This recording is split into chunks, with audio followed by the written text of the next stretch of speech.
मैं हूं आपके साथ आयुषी श्रीवास्तव। मध्य प्रदेश में बीजेपी नेता और राज्यसभा सांसद ज्योतिरादित्य सिंधिया की चिट्ठी ने खलबली मचा के रख दी है। ये पत्र ऐसे वक्त में आ रहा जब वायरल हो रहा जब केंद्रीय बजट आने वाला है। आपको बता दें, हिंदुस्तान की खबर के अनुसार सिंधिया ने वित्तीय आयोग के अध्यक्ष को ये चिट्ठी 8 अगस्त 2020 को लिखी थी। आपको बता दें, जिसमें उन्होंने प्रदेश में चल रहे विभिन्न परियोजनाओं के लिए फंड की मांग की थी।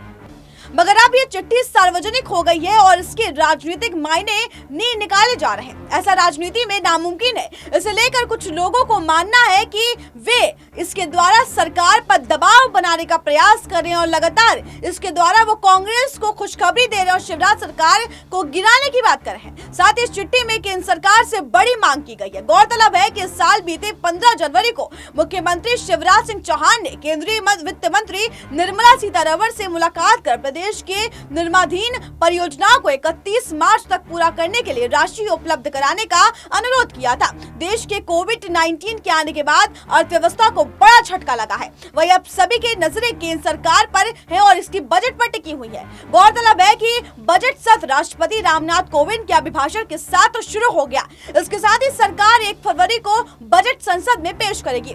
गौरतलब है कि राज्यसभा सांसद ज्योतिरादित्य सिंधिया किसी न किसी वजह से चर्चाओं में बने रहते हैं। इसी चिट्ठी के वायरल होने के पहले ही एक और वजह से सिंधिया चर्चा में भी आ गए थे। दरअसल सिंधिया को सरकार ने श्यामला हिल्स B5 बंगला अलॉट कर दिया था। ये बात राजनीतिक दृष्टिकोण से बेहद महत्वपूर्ण और रोचक मानी गई थी। वो इसलिए क्योंकि एक तो राज्यसभा सांसद को राजधानी में नया बंगला करीब 18 साल बाद मिला, वहीं दूसरी ओर यह बंगला उन्हें भाजपा सरकार में महज 48 घंटे के अंदर मिल गया, जबकि कमलनाथ सरकार में महज एक बंगले को लेकर सिंधिया को महीनों तक यहां घुमाती रही, वेट करना पड़ा।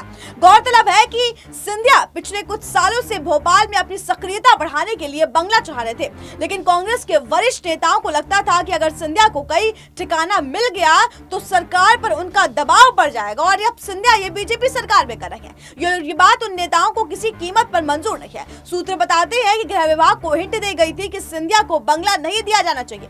सिंधिया ने कमलनाथ सरकार के आते ही 4 इमली स्थित उस बंगले के लिए आवेदन भी किया था, जो गृह मंत्री भूपेंद्र सिंह को अलॉट किया गया था। कमलनाथ ने इस आवेदन को गृह मंत्री को भेज दिया। बता दें, इसके बाद इस बात की पूरी जानकारी जैसे ही भूपेंद्र सिंह को लगी तो उन्होंने पहले ही लिख दिया कि वे बंगला अप्रैल 2020 तक खाली नहीं कर सकते। इस तरह ये बंगला सिंधिया के हाथ से निकल गया। अब जिस तरीके से सिंधिया की चिट्ठी लगातार वायरल हो रही है, सार्वजनिक हो गई है, ऐसे में यह कयास लगाए जा रही है कि कांग्रेस में खुशखबरी की लहर है। वही कहीं न कहीं शिवराज सरकार आने वाले समय में अल्पमत यानी कि गिर सकती है और सिंधिया मध्य प्रदेश के मुख्यमंत्री बन सकते हैं। इस खबर पर आपकी क्या राय है, हमें कमेंट बॉक्स में जरूर बताएं। अगर आपको ये खबर पसंद आई हो तो उसे लाइक, शेयर और सब्सक्राइब करना ना भूलें।